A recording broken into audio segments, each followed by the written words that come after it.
Welcome to the Folktale Project. This is Dan Scholz. Today's story is an English folktale. It comes to us from Mr. Joseph Jacobs. This is Mr. Vinegar. Mr. and Mrs. Vinegar lived in a vinegar bottle. Now, one day when Mr. Vinegar was from home, Mrs. Vinegar, who was a very good housewife, was busily sweeping her house, when an unlucky thump of a broom brought the whole house clitter-clatter about her ears. In an agony of grief, she rushed forth to meet her husband. On seeing him, she exclaimed, "Oh, Mr. Vinegar, we are ruined. I have knocked the house down, and it is all to pieces." Mr. Vinegar then said, "My dear, let us see what can be done. Here is the door. I will take it on my back, and we will go forth to seek our fortune." They walked all that day, and at nightfall entered a thick forest. They were both very, very tired, and Mr. Vinegar said, "My love, I will climb up into a tree, drag up the door, and you shall follow." He accordingly did so, and they both stretched their weary limbs on the door, and fell fast asleep.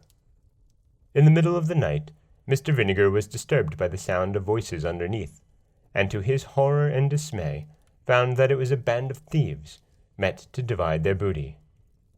"Here, Jack," said one. "Here's £5 for you. Here, Bill. Here's £10 for you. Here, Bob. Here's £3 for you." Mr. Vinegar could listen no longer. His terror was so great that he trembled, and shook down the door on their heads. Away scampered the thieves, but Mr. Vinegar dared not quit his retreat till broad daylight. He then scrambled out of the tree, and went to lift up the door. What did he see but a number of golden guineas? "Come down, Miss Vinegar," he cried. "Come down, I say, our fortune's made, come down, I say." Mrs. Vinegar got down as fast as she could, and when she saw the money, she jumped for joy. Now, my dear, said she, "I'll tell you what you shall do. There is a fair at the neighboring town. You shall take these 40 guineas and buy a cow. I can make butter and cheese, which you can sell at market, and we shall then be able to live very comfortably." Mr. Vinegar joyfully agrees, takes the money, and off he goes to the fair. When he arrived, he walked up and down, and at length saw a beautiful red cow. It was an excellent milker, and perfect in every way. "Oh," thought Mr. Vinegar, "if I had but that cow, I should be the happiest man alive." So he offers the 40 guineas for the cow, and the owner said that, as he was a friend, he'd oblige him. So the bargain was made, and he got the cow, and he drove it backwards and forwards to show it. By and by, he saw a man playing the bagpipes. Tweedledum, tweedledee. The children followed him about, and he appeared to be pocketing money on all sides. "Well," thought Mr. Vinegar, "if I had but that beautiful instrument, I should be the happiest man alive. My fortune would be made." So he went up to the man. "Friend," says he, "what a beautiful instrument that is, and what a great deal of money you must make." "Why, yes," said the man, "I make a great deal of money. To be sure, it is a wonderful instrument." "Oh," cried Mr. Vinegar, "how I should like to possess it." "Well," said the man, "as you are a friend, I don't much mind parting with it. You shall have it for that red cow."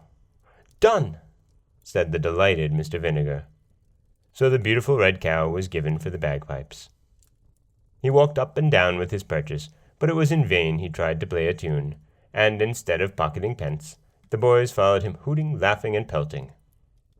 Poor Mr. Vinegar! His fingers grew very cold, and, just as he was leaving the town, he met a man with a fine, thick pair of gloves. "Oh, my fingers are so very cold," said Mr. Vinegar to himself. "Now, if I had but those beautiful gloves, I should be the happiest man alive." He went up to the man and said to him, "Friend, you seem to have a capital pair of gloves there." "Yes, truly," cried the man, "and my hands are as warm as possible this cold November day. "Well," said Mr. Vinegar, "I should like to have them." "What will you give?" said the man. "As you are a friend, I don't much mind letting you have them for those bagpipes." "Done!" cried Mr. Vinegar. He put on the gloves and felt perfectly happy as he trudged homewards. At last he grew very tired, when he saw a man coming towards him with a good stout stick in his hand. "Oh," said Mr. Vinegar, "that I had but that stick! I should then be the happiest man alive." He said to the man, "Friend, what a rare good stick you have got." "Yes," said the man, "I have used it for many a long mile, and a good friend it has been. But if you have a fancy for it, as your friend, I wouldn't mind giving it to you for that pair of gloves." Mr. Vinegar's hands were so warm and his legs so tired that he gladly made the exchange. As he drew near to the wood where he had left his wife, he heard a parrot on a tree calling out his name. "Mr. Vinegar, you foolish man, you blockhead, you simpleton! You went to the fair and laid out all your money in buying a cow. Not content with that, you changed it for bagpipes which you could not play, and which were not worth 1/10 of the money. You fool, you! You had no sooner got the bagpipes than you changed them for the gloves, which were not worth 1/4 of the money. And when you had got the gloves, you changed them for a poor miserable stick. And now, for your 40 guineas, cow, bagpipes, and gloves, you have nothing to show but that poor miserable stick, which you might have cut in any hedge."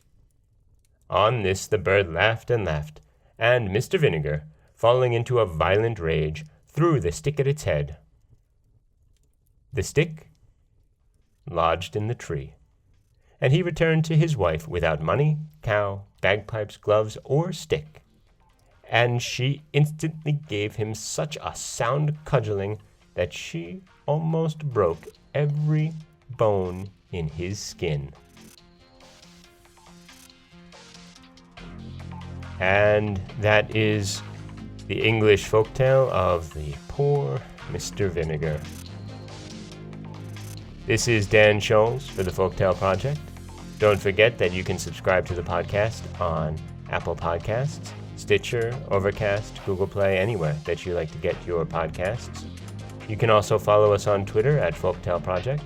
You can find us on Auto Radio and TuneIn Radio and iHeartRadio. And you can always head over to folktaleproject.com, where you'll find a new story waiting for you every weekday morning. Thanks for listening.